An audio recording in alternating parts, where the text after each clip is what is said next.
Okay, the two blocks in figure P7.34 are sliding down the incline. What is the tension in the massless string? Okay, let's draw all the forces that works on this block and also this block. Obviously, we have the weight of it, right? Pushing this down. Let's name this here as weight number 1. Okay, but this weight is not exactly on the x or y coordinate. We need to decompose that. Right, so we will have this and that, this and that, yeah. So we have it like this, right? And this is 20 degrees, and that 20 degrees is this one here, right? In this right angle triangle. And if we see it here, the weight here is the hypotenuse, and the one on the y-axis is the adjacent side. So adjacent and hypotenuse is cosine. So we will have weight number 1 cosine of 20 degrees here, right, on the y-axis. And because this is cosine, this has to be sine, right? So I'll have weight of 1 sine of 20 degrees. Good. And now what else that we have? It is laying on a surface here. So because of the contact, it has a normal force, right? And that is pushing this upward. And let's name this as normal force. So I'll have Fn1 here. Good. And then what else that we have? We have the tension of the rope pushing this down, right? So I will have this T here. So I will have T, and then it is sliding down. So the direction of the movements here, but we have the opposing force of the friction, right? It is to the opposite direction of the movements. So I will have the force of the friction here that will equal to Ff, right? So I will have force of the friction number 1. Okay, but then what is the force of the friction? That is mu k, because it is moving, multiplied by Fn1. So our first task here is to find out what is Fn1.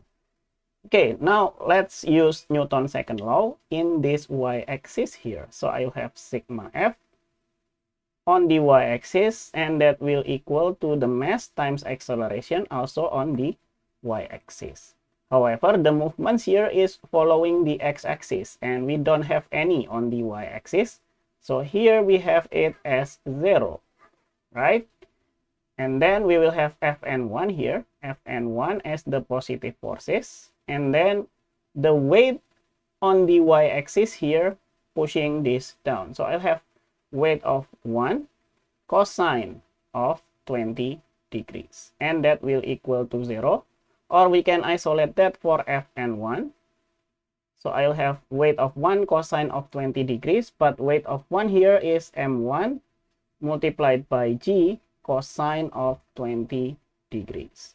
And so we will have the normal force here that will equal to mass number 1. We have 1 kilogram, g 9.8, and then cosine of 20 degrees. So we will have the normal force here that will equal to, I will have 9.8 and then cosine of 20. And we'll have 9.21. So I have 9.21 Newton. Okay, that is the normal force here. And now let's do it on the x-axis here. So I'll have sigma F on the x-axis, and that will equal to the mass times acceleration. Okay, and the positive one here, I will have T, and then minus weight of 1 sine of 20 degrees. And then what else we have? Oh, this one is plus, right? So T plus, and then minus FF1. So I'll have FF1 here. And then the mass is mass number 1, okay, and then multiplied by acceleration. Okay, let's make it more detailed. So I'll have T, weight number 1 is m1 multiplied by g sine of 20 degrees. And what is FF1? FF1 is mu k times Fn1. Good, and that will equal to mass number 1 multiplied by the acceleration. Okay, we have numerical values here, so I'll have t, it is unknown, and then m1, that will be 1, g, that will be 9.8, and then sine of 20 degrees, we have to use calculator, and then minus mu k is 0.20, so I have 0.20, and then fn1 is 9.21. Okay, and that will equal to this one here, m1, that will be 1 kilogram multiplied by 8. Okay, so we will have t, and let's calculate all these numerical values. So I will have 1 times 9.8 sine of 20, okay, and then minus 0.2 times 9.21. And I will have 1.51, so I'll have t plus 1.51, and that will equal to a, and so we will have t minus a, and that will equal to minus 1.51. Okay, and let's set this as equation number 1, right? Okay, now we have t minus a here is equal to minus 1.51 as the equation number 1. And now let's move on to equation number 2 from this block. But we need to clean this up. Okay, now let's draw all the forces that works on block number 2. So obviously I will have its weight. So I will have weight number 2, and let's decompose it, and it is the same, right? Because this one is the same as this. So this is 20 degrees, and so we will have this one here, weight number 2, cosine of 20 degrees. Okay, but we have on this side here as weight number 2, sine of 20 degrees. Good. But then this tension of the rope pulling this up. So I will have this one here as T. And because it is moving downward, we have the force of the friction also going there, right? So I will have the force of the friction here. Let's name that as FF2. But we need the normal force to calculate FF2, right? So I will have this one here as Fn2. Good. Now, because force of the friction number 2 here is equal to mu k multiplied by Fn2, and we don't know Fn2 yet, so that is our first task, right? So I will have to use the vertical axis here, so I'll have sigma f on the y-axis, and that will equal to the mass times acceleration, and the movements is only on the x-axis, so on the y-axis we have the acceleration as 0.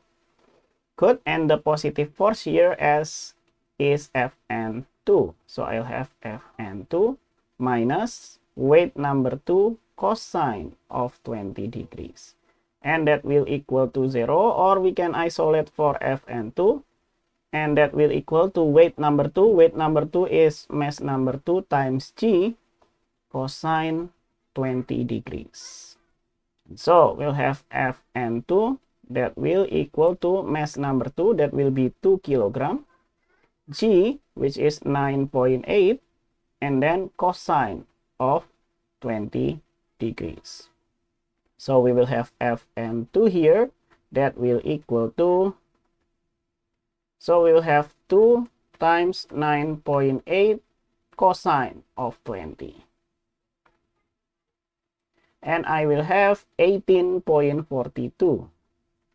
18.42 Newton. Okay, now let's do the Newton second law, but on the x-axis. So I have sigma f on the x-axis is equal to the mass times acceleration. Okay, so we will have this one here weight number 2, sine of 20 degrees. And then on the opposite side, I will have FF2. And then minus T.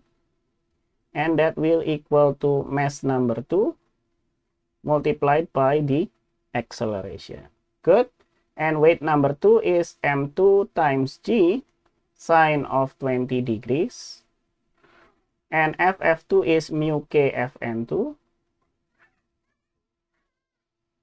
And then minus T, and that will equal to mass number 2 multiplied by A. Now let's plug in the numerical values. We will have 2 times 9.8, and then sine of 20 degrees, and then minus mu k here is 0.10, and then Fn2 I will have 18.42, and then minus T, and that will equal to mass number 2, so I'll have 2A. Good. And here we have all the numerical values. Let's plug that into calculator here.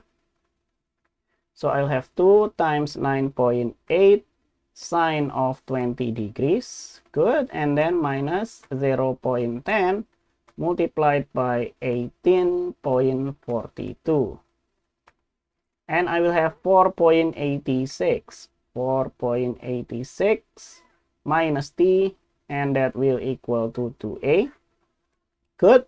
Or we can isolate that. T plus 2A is equal to 4.86. And that is equation number 2. So now we have 2 plus T plus 2A.